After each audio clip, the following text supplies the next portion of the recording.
अजमेर में आज मेयर पद के लिए प्रत्याशियों ने अपने नामांकन दाखिल किए हैं। एडीएम-सिटी गजेंद्र सिंह राठौड़ ने बताया कि मेयर पद के लिए आज 8 फॉर्म भरे गए हैं, जिसमें 2 फॉर्म भारतीय जनता पार्टी की ब्रजलता हाडा, 1 फॉर्म कांग्रेस की द्रौपदी कोहली ने और 3 फॉर्म निर्दलीय प्रत्याशियों ने भरे हैं, जिसमें चंचल, काजल यादव और पिंकी ने फॉर्म दाखिल किए हैं। इसके बाद अब 4 फरवरी को नामांकन वापस लिए जाएंगे और 7 फरवरी को मतदान किया जाएगा।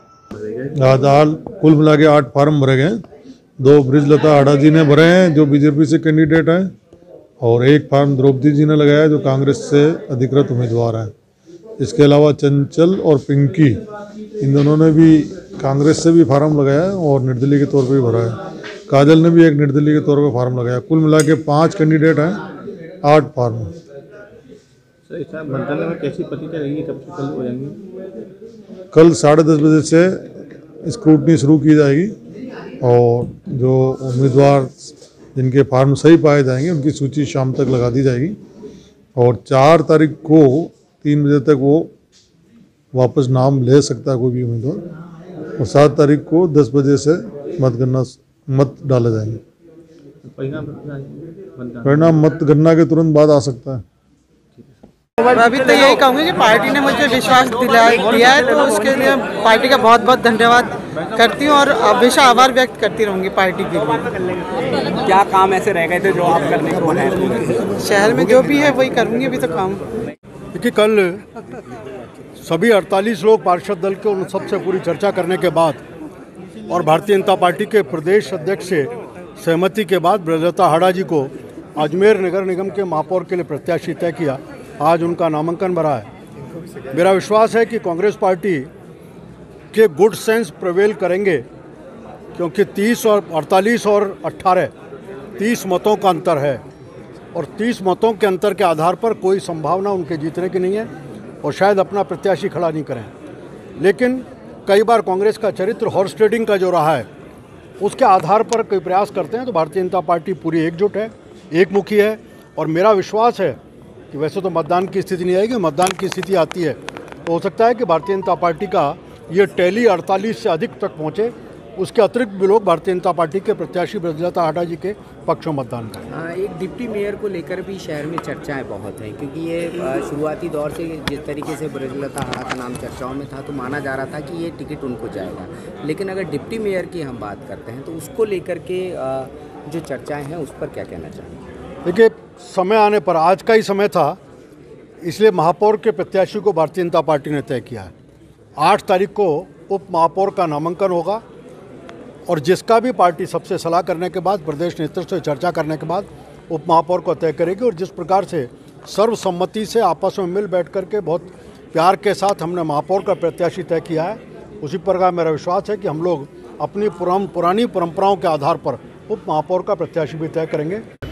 आज भारतीय जनता पार्टी के प्रत्याशी के रूप में श्रीमती ब्रजलता हाडा ने अपना नामांकन दाखिल किया है, और उस समय हम दोनों विधायक, हमारे प्रदेश के प्रभारी, हमारे संयोजक, सह संयोजक और सभी प्रमुख कार्यकर्ता उपस्थित थे। उनकी उपस्थिति में हमने निर्वाचन अधिकारी को प्रस्तुत किया 1:16 पर, दूसरा 1:18 पर। हमें पूर्ण विश्वास है कि भारतीय जनता पार्टी इसमें पूर्ण बहुमत पहले से ही है, लेकिन हमारे जो 48 पार्षद जीते हैं इससे कहीं अधिक मत भारतीय जनता पार्टी के कैंडिडेट को मिलेंगे। कांग्रेस हारी हुई बाजी है, उसके केवल 18 ही हैं। इसीलिए लोकतंत्र में अशोक जी गहलोत के कथनानुसार हम कहते हैं उनको नामांकन नहीं भरना चाहिए, क्योंकि जब हमने राज्यसभा में नामांकन भरा था उन्होंने हॉर्स ट्रेडिंग के आरोप लगाए थे।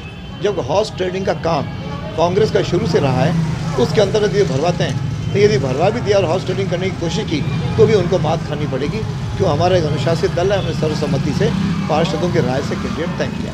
कोई बगावत की कोई उम्मीद? ये 0.1% भी नहीं है। हम सर्वसम्मति से एकमत हैं। भारतीय जनता पार्टी अनुशासित पार्टी है और संगठित पार्टी है। हमने सबने मिलकर के तय किया है, इसलिए कहीं भी बगावत के स्वर केवल कुछ लोगों की कोरी कल्पना है या उनके मीडिया में छा जाने की जो उनकी आदत है, इस प्रकार के उन्होंने इस प्रकार की चर्चाएं की हैं, लेकिन वो सब निराधार है। मैंने आज नामांकन दाखिल किया महापौर पद के लिए, और महापौर पद के लिए चुनाव लड़ने के लिए दाखिल किया है। क्या कारण रहे सीटें कम थी उसके बावजूद आपने नामांकन किया? सीटें कम होने से कोई फ़र्क नहीं पड़ता। अगर पार्टी का सिद्धांत और पार्टी मुझे चाहती है कि उम्मीदवार मैं बनूं, तो पार्टी के सिद्धांतों पर चलते हुए मैं उसके लिए भी तैयार हूं कि हम अगर मान लीजिए नहीं भी बनते हैं, लेकिन पार्टी की नीति के अनुसार मैं उसके लिए भी तैयार हूँ। आपको नहीं लगता है एक चंचल गैरवाल जी भी हैं, वो भी कांग्रेस से लड़ी हैं, वो भी खुद भी मैदान में हैं, आप भी मैदान में हैं, निर्दलीय भी, तो आप लड़ेंगे या बीजेपी को लड़ेंगे? नहीं, हमारा मतलब तीनों अगर मैदान में है तो पार्टी जिसको आदेश देगी वो एक ही लड़ेगा, तीनों नहीं लड़ेंगे। द्रौपदी जी 80 की संख्या, आपके पास मात्र 17, सामने बहुत बड़ी संख्या में बाहुबल और बहुमत है, उसके बावजूद अपने आप में एक चुनौती आप खुद ले रही हैं। बिल्कुल बिल्कुल, मैंने एक चुनौती ली है। कभी कभी क्या एक छोटी चींटी भी हाथी को मार देती है, तो क्या पता हमारे भी यही वो चींटी हाथी को मार दे। इस चुनौती को इस आधार पे मैंने एक्सेप्ट किया। तो मानते हैं कि पार्टी के अंदर कहीं ना कोई अंदर से भी कुछ चल रहा है, मानते कि आप भाजपा में सेंधमारी कर पाएंगे? कोशिश जारी है। हुए कांग्रेस पार्टी से महापौर का फॉर्म जमा करा चुकी हूँ मैं, और मैं आपको ये बता दूं कि सबसे अधिक मतों से जीती हुई हूँ। कांग्रेस को सबसे अधिक मतों से मैंने ही जितवाया है। अभी नहीं, 2015 में भी जब चुनाव हुए थे तभी मैंने सबसे अधिक मतों से जीत हासिल की थी।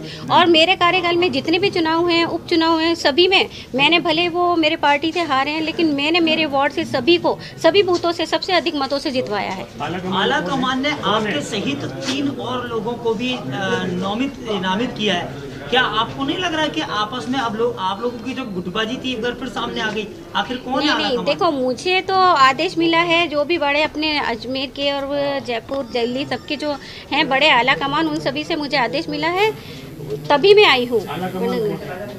अपने सभी नेता हैं। आला कमान तो आला कमान ही होते हैं, उन्हें एक नहीं होता है, सभी होते हैं। हाँ, निर्देशित करके भेजा है मुझे सभी ने।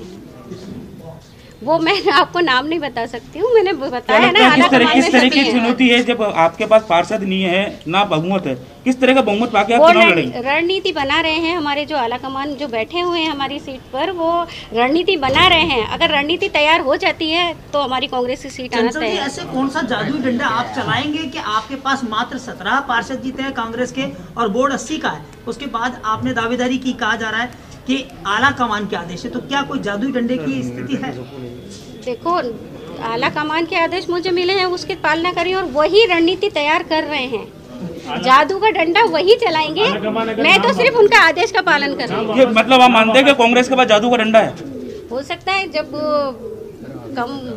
सुशील कंवर पलाड़ा जी आ सकती हैं, नाम वापस की स्थिति है क्या अगर आला कमान? तो फिर जब सुशील कंवर पलाड़ा जी बीजेपी होकर भी हमारे कांग्रेस पार्टी का उन्होंने आई हैं, सिंबल लिया है, तो हम भी हो सकते हैं।